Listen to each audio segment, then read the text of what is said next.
Let's start with the fun stuff.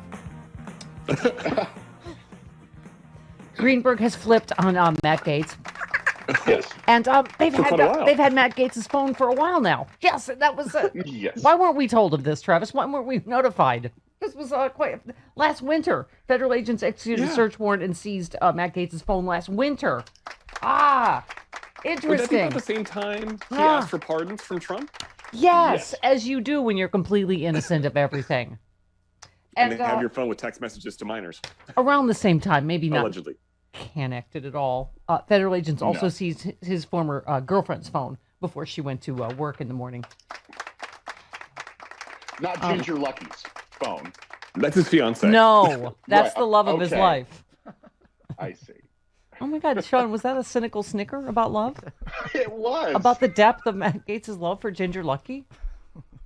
Wow. It's very rare to get an audible Sean laugh. That was good. Wow. It's so young and so cynical about love already. You'd think that would have been me, but no. Wow. Okay.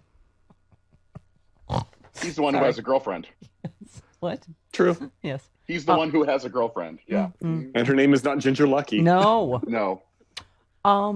Right. Several of the girls on this, the Bahamas trip looked so young that when they returned, the U.S. Customs briefly stopped and questioned them.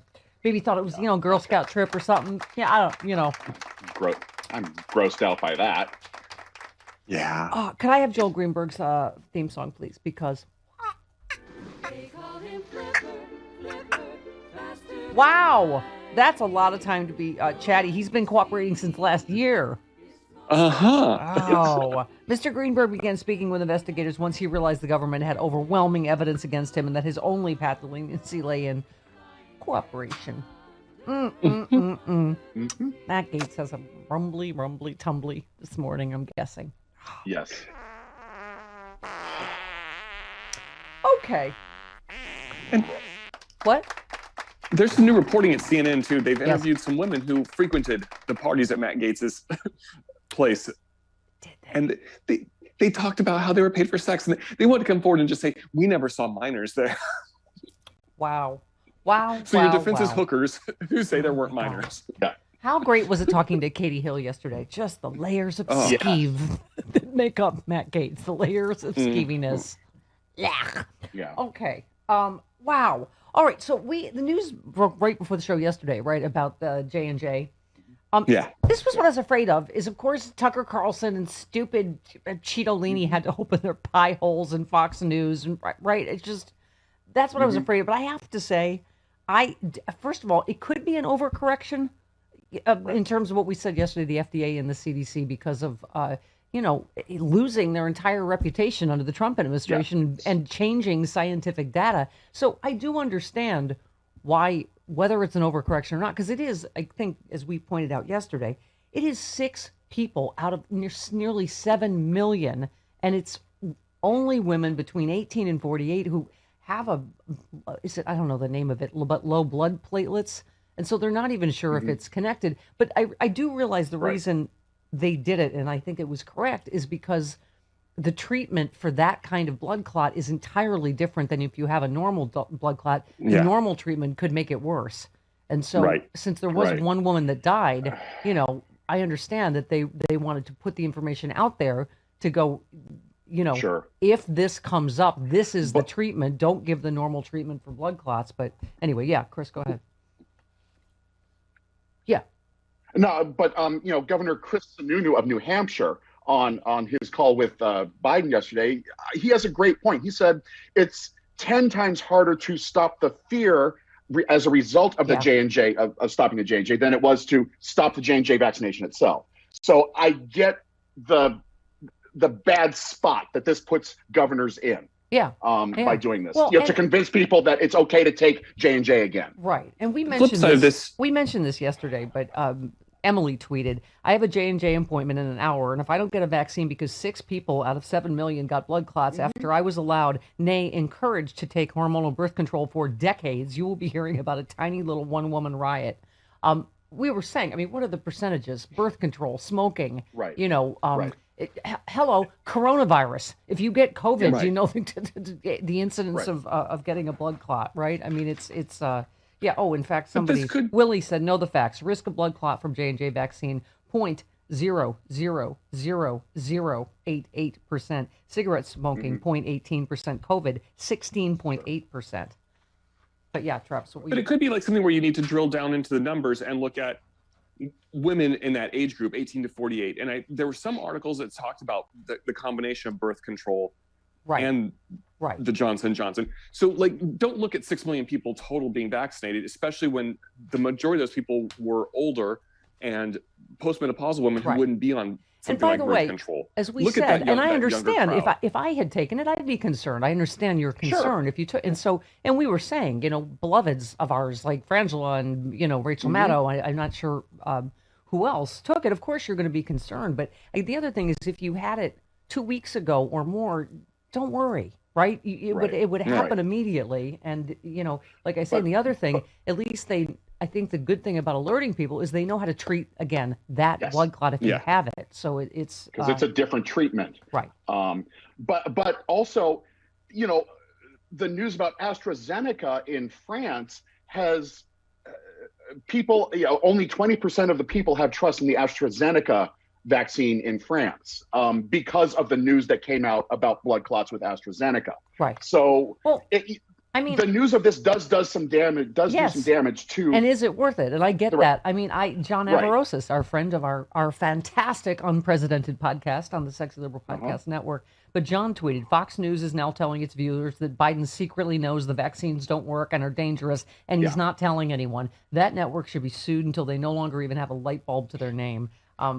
Agreed, John. I mean, Tucker Carlson, of course, they exist to put out dangerous misinformation to score political points. They don't care how many people die. Anyway, he casually suggested the American government knows the vaccines don't work and are purposely not telling you that. I mean, it's so insane. There is mountains of evidence these vaccines absolutely work, and it's like you say.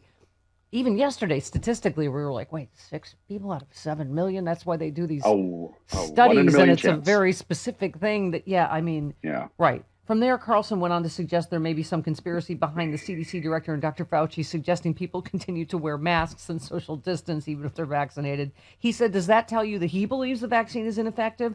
Let me answer that, Tucker. No, you moron. No. It means that you have to do both right now. Do they really not understand about the variants and about people needing time to develop the antibodies after being vaccinated? Do they really not? And they're just even that worse because they're putting out this misinformation? I mean, that's when are the Fox anchors that stupid, or this is just what they get paid for? Is to no, they're more evil than stupid. Right. They're more evil. Yeah, because they're distancing at home, and I'm sure masking and getting the vaccine. Yeah. Right. And they're required to at work. Yeah. The Fox News studios, everybody's distanced, everybody's wearing masks. They're required to.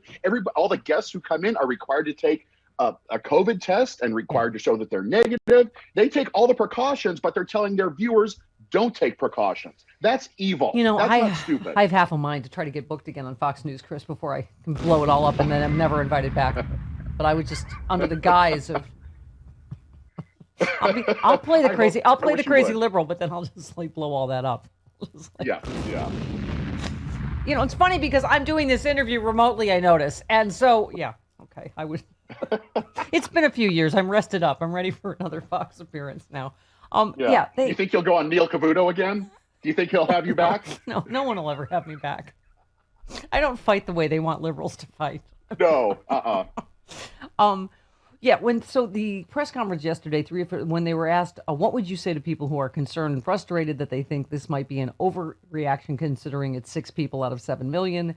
At the press conference, they said, we are committed to safety and transparency and to expeditiously learn what we can so that further steps can be taken. When we saw this pattern and were aware of the treatment needed to be individualized for this condition, it was one of the utmost importance to get that out. I mean, yeah, think of if you're, I get it, like one woman's died, but think if you're that woman's family, right? And if you're, so I get it, that's the main reason to say, this is a concern, this is the treatment for this. This is not a normal blood clot, but I get it. I mean, go ahead, Chris.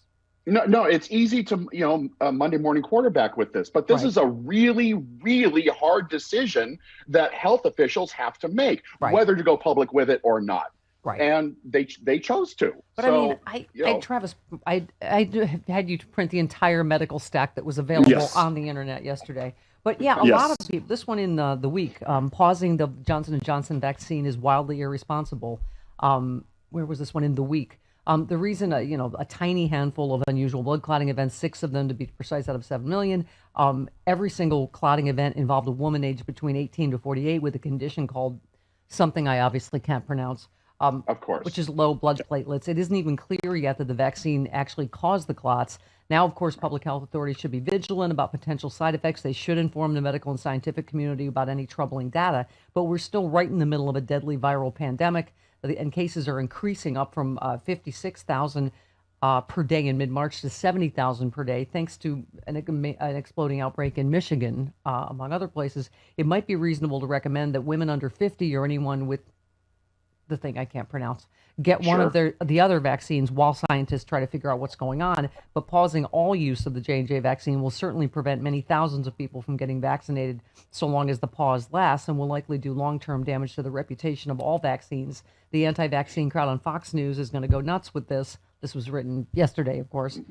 Spreading fear and paranoia, increasing the resistance of Republicans to vaccination. The decision is the opposite of caution. So, while I get that, I do think they really are in 180 degrees from Trump, CDC, and FDA. We are going to be transparent. We are going to have an abundance of caution. I mean, I get it. But there are a lot of stories out. This one, be very, very skeptical of bad news vaccine reports. And it looks at, by the way, I apologize to Team Pfizer, which right now includes just Chris. That Israeli study that I was using as ammunition to say the Pfizer vaccine doesn't work against the, what was it? Which South African variant. That was apparently a sloppy study and not. Yes, it was. It was. I knew that yesterday, but I didn't want to correct you because I corrected you enough. No, you did. You said it. You said it on the air. So, I mean, no, we should say once again, we all didn't have a choice. We took what we were able to get. I didn't know what I was going to get. I would have been happy with any of them. Okay, so it's all in fun. The vaccine rap boys, everybody. It's all in fun. It's all to encourage you to get. This girl is on Pfizer. Yes, exactly. See, Chris is even fine with pronouns now. He's. Yeah. Pfizer. Okay. Okay. Oh, I really need a love letter this morning. I got some very bad news yesterday, but okay. All right. My best friend has breast cancer, so I'm just really like, with all of this, what we're watching in the news and just the racism and policing and all that, it's just we're all a little Thank you. But can I just say, I want to date and kiss and marry this email. I could not love this email anymore. It's a good letter about our vaccine rap wars. William, is that email going to move in yes, tomorrow? I am going to date it, and then it's going to decide it's not gay and doesn't want to come out to its family. Okay. Oh. Oops. Was that a little too close to home for me?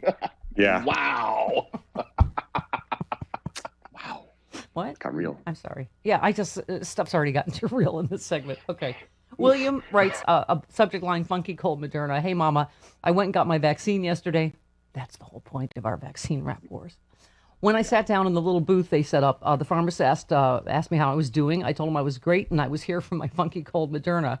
He looked at me for a second. Even through his face mask, I could tell he was smiling, and he said, "A fellow Steph head." Yes, even in the Walmart pharmacy in Troy, Alabama, you have super fans. Wow. Wow. Funky cold Moderna. How much do we love this letter? That letter is going to move in tomorrow. Bring a U-Haul with it. Oh, my God. Oh, Call my it Ginger God. Lucky. That's the love of your life. That's William in Alabama. Or that pharmacist. I don't know. It doesn't matter. Yeah, anyway, when we get back, we'll continue. But just, some good articles. Be very skeptical of bad vaccine reports. And then the main headline, unvaccinated folks are driving coronavirus surge as American society reopens. No. I mean, it is just, U.S. COVID cases march higher, hospitalizations up for the second week in a row. I mean, we just could not be at a more critical point. And God, you knew Trump was going to open his stupid cheeseburger hole, right? See, now that makes me want to be Team Pfizer. Pfizer didn't like me. I'm like, oh, that is a reason to just alone to get the Pfizer. Yeah. I got the Pfizer. Okay. All right. You know what? Settle down, Skippy. Pfizer. Here's the one thing we can all agree on, no matter what goes to always, is that everyone loves Sean. Oh my God, the Sean t-shirts are flying off the shelves. Jennifer writes, hi, I think Sean's vaccine war drops are really fun and clever, particularly the funky cold Moderna one, possibly owing to the fact that I am Team Moderna. Is there some way that it could be updated in shareable format? My Facebook peeps would love the whole thing. Cheers, Jenny and Marilyn. Can we, Sean, can we post because someone out, everybody's asking. We can put it up on the Stephanie Miller Show SoundCloud page, I think. Yes, another Jen said it'd be downloadable there. Yeah, but another Jen said, "Hey guys, can I get the sound files for Moderna and Pfizer? I volunteered at our mass vaccination clinic, Kenosha County Public Health, and I'd like to play them discreetly. I work registration sometimes as a flagger for the vaccine. I love the flaggers, which involves standing with folks while they wait for the next available nurse. I try to keep things light. I'm really upping my flag game with some dance moves. Not bad for a 53-year-old white lady. I tried to record you guys yesterday, but y'all were talking over the jingles. It reminded me of recording songs on the radio in the 80s, and the announcer would talk through the intro. LOL. Anyway, if you could help me out, I'd appreciate it. Love it. It's because we started in the 80s with radio, Jennifer. You got to talk right up. You got to bang the post. You got to talk right up to the post. Sorry if we ruined the jingle for you, everybody. Okay. Right here on the Stephanie Miller Show. Yeah, good buddy every morning. Okay. Sean, can you post them for everybody? They're fun. Maybe they want ringtones. Send me the files and I'll put them up on the SoundCloud, and then I'll post the link to the SoundCloud. Yeah, you know why? Right. Because my Moderna brings all the